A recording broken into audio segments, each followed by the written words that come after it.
Bismillahirrahmanirrahim. Assalamualaikum warahmatullahi wabarakatuh. Perkenalkan, kami dari program studi pendidikan akuntansi kelas B, Fakultas Ekonomi dan Bisnis Universitas Negeri Makassar tahun 2022. Kami dari kelompok 2 statistik akan mempresentasikan materi bab 6 penelitian. Selanjutnya saya akan memperkenalkan diri. Saya selaku moderator, yaitu Andi Sulfan Syadila Yusuf dengan NIM 2209025020035. Di samping kanan saya Ardini Saputri dengan NIM 2209025010033. Selanjutnya di samping kiri saya ada Andi Nurul Panjirianti dengan NIM 2209025010016. Di sampingnya Fajri ada Alia Musaida Syarif dengan NIM 2209025020033. Oke, materi pertama dan kedua akan dibacakan oleh Saudari Andi Nurul Fajrianti. Baik, di sini saya akan menjelaskan pengertian dari penelitian. Penelitian adalah terjemahan dari kata Inggris yaitu research. Kata research bersendiri berasal dari kata re yang berarti kembali dan to search yang berarti mencari. Dengan demikian, arti sebenarnya dari research adalah mencari kembali.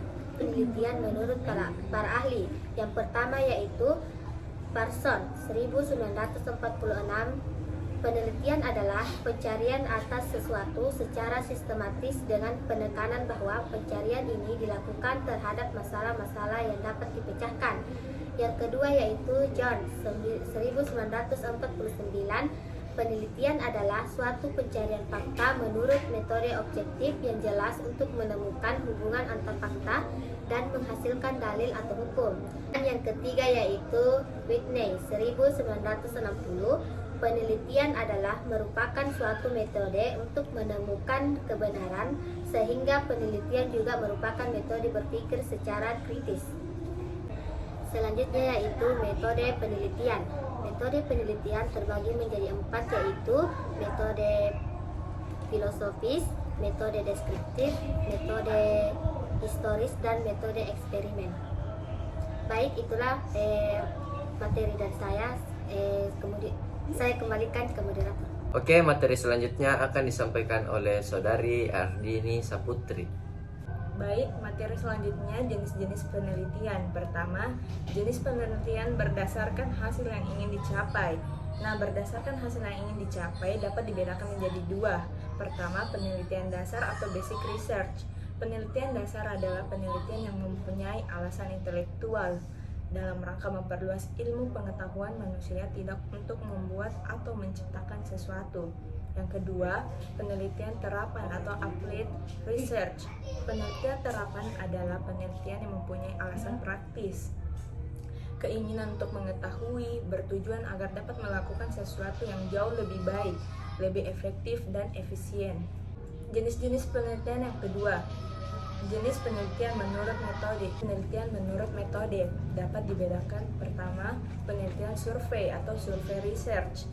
Penelitian survei adalah penelitian dengan tidak melakukan perubahan atau tidak ada perlakuan khusus terhadap variabel-variabel yang diteliti. Yang kedua, penelitian ex post facto. Penelitian ex post facto merupakan penelitian yang bertujuan menemukan penyebab yang memungkinkan perubahan perilaku, gejala, atau fenomena yang disebabkan oleh suatu peristiwa, perilaku atau hal-hal yang menyebabkan perubahan pada variabel bebas yang secara keseluruhan sudah terjadi. Sukardi 2003 174. Ketiga, penelitian percobaan atau eksperimen research. Penelitian eksperimen adalah suatu tindakan dan pengamatan yang dilakukan untuk mengecek hipotesis atau mengenali hubungan sebab akibat antara gejala. Keempat, penelitian naturalistik. Penelitian naturalistik merupakan penelitian dengan cara mengungkapkan kejadian yang nyata atau sebenarnya dari cerita yang diperoleh secara lisan maupun tertulis oleh orang-orang terdahulu. Kelima, penelitian polisi atau policy research. Penelitian polisi research dimulai karena adanya masalah, dan masalah ini pada umumnya dimiliki oleh para administrator atau pengambil keputusan pada suatu organisasi. Keenam, penelitian tindakan atau action research. Action research adalah kegiatan atau tindakan perbaikan dari perencanaan, pelaksanaan, dan evaluasi dikerjakan secara tersusun sehingga validitas atau reliabilitasnya mencapai tingkat risetnya. Yang ketujuh, penelitian evaluasi. Penelitian evaluasi adalah kegiatan penelitian yang sifatnya mengevaluasi suatu kegiatan atau program yang bertujuan untuk mengukur keberhasilan suatu kegiatan atau program dan menentukan keberhasilan suatu program dan apakah telah sesuai dengan yang diharapkan. Ke-8, penelitian sejarah. Penelitian sejarah merupakan sebuah metode sejarah yang memuat suatu sistem dari cara-cara yang benar untuk memperoleh kebenaran sejarah. Setiap peneliti sejarah tentunya memerlukan metode penelitian sejarah untuk bisa membuat sebuah eksperimen yang tersusun dan sistematis. Selanjutnya materi keempat akan disampaikan oleh Saudari Alia Musaidah Syarif. Selanjutnya materi keempat yaitu konsep-konsep dasar penelitian. Yang pertama, konsep. Konsep adalah suatu istilah terdiri dari satu kata atau lebih yang menggambarkan suatu generalisasi terhadap gejala. Kedua, konstruk. Konstruk adalah dikhususkan pada suatu yang diukur, timbangan, dihitung, dan sebagainya. Variabel. Variabel adalah konstruk yang bersifat telah diberi angka kuantitatif. Hipotesis. Hipotesis adalah pernyataan tentang suatu konsep yang perlu diuji kebenarannya. Pengukuran. Pengukuran adalah suatu kegiatan yang dilakukan untuk menetapkan aturan pada objek atau peristiwa. Sekian. Selanjutnya materi kelima yang akan disampaikan oleh saya sendiri yaitu Andi Sulfan Syadila Yusuf.